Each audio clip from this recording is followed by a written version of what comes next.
Well, una, kumpiyansa tayo dun sa level of evidence na meron tayo. Talagang matindi yung ebidensya. In fact, sobrang lakas ng ebidensya. Ayaw nang sagutin ni VP Sara at ng kampo niya. Yung mga ebidensya, iniiba na lang yung usapan, kinakasuhan na lang kami, nang sa ganun ay hindi matuloy yung pagpipresenta ng ebidensya sa Senado. So, doon pala sa count noong level ng integrity ng evidence, talaga mataas ito. Plus the fact na grabe din naman, powerhouse din naman yung ating prosecution panel, yung public prosecutors natin from the House of Representatives. Imagine, you have a former Secretary of Justice, a former Senator, Representative Leila de Lima. You have a legal stalwart, former Dean of the Del Esio College of Law, Dean Kong Chel Jok, no?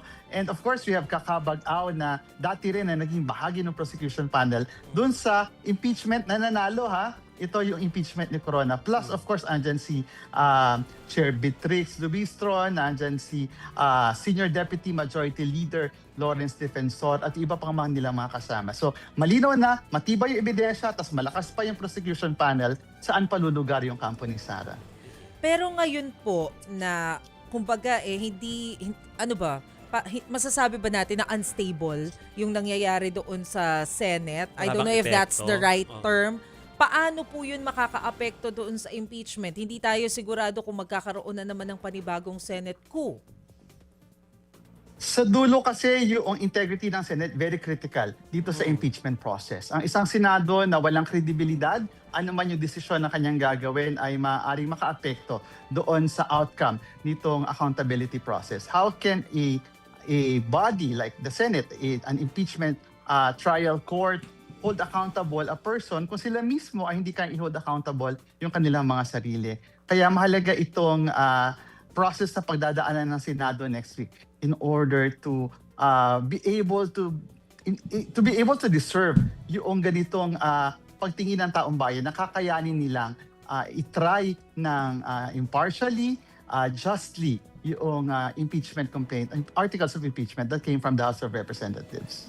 Na-mention na nga po ang articles of impeachment, no? Yesterday, tinanong ko si Representative Jervy Luistro kung siya ang tatanungin, kung siya ang masusunod, ano dapat ang uunahin sa articles of impeachment? Kung kayo po, ano po dapat ang uunahin po na i-present dun sa impeachment trial kapag nag-start na po? Aling article of impeachment? Ako, very practical ako eh. Sa akin, ano yung dalawa na pinakamalakas na kaya agad makakuha ng vote of conviction? Tingin ko, yung pinakamatindi dito, yung grave threats, kasi napanood ng buong bayan, ng buong mundo actually, yung pagbabanta ng Vice Presidente sa Pangulo at sa ilang pang mga key officials. Tapos pangalawa, yung unexplained wealth. Tingin ko, just based on those two counts, kaya na i-convict si Vice President Sara Duterte. Pero, kailangan pa rin naman marinig ng taong bayan yung presentation ng evidence pagdating sa pang-abuso niya sa kapangyarihan. Yan man ay confidential funds or bribery, para makita natin mga kabayan na talagang hindi deserve ng taong ito na maupo sa pinakamataas na posisyon sa ating bansa. Kung mga kababayan po, tayo naman po ang manonood o kami po ang manonood, no, mas affected, ako personally, mas affected ako dun kung sakali man, dun sa SALN, dun sa unexplained wealth. So I would really want to see the evidence on that first and foremost. Pero sabi nyo nga po, yung kung kayo po ang tatanungin, yung ano pa rin, no, yung grave threat pa rin, yung uunahin po ninyo. Yun ang uunahin ko pagkatapos nun ay pwede natin either maunayaan or maunay yung sa unexplained wealth. Basta yung unang dalawang yung tingin ko, those are strong enough grounds para i-convict siya. Pero I also recognize the importance of presenting yung bribery at saka yung confidential funds, dahil ito kailangan makita ng mga kababayan natin, hindi fit for public office ang taong ito.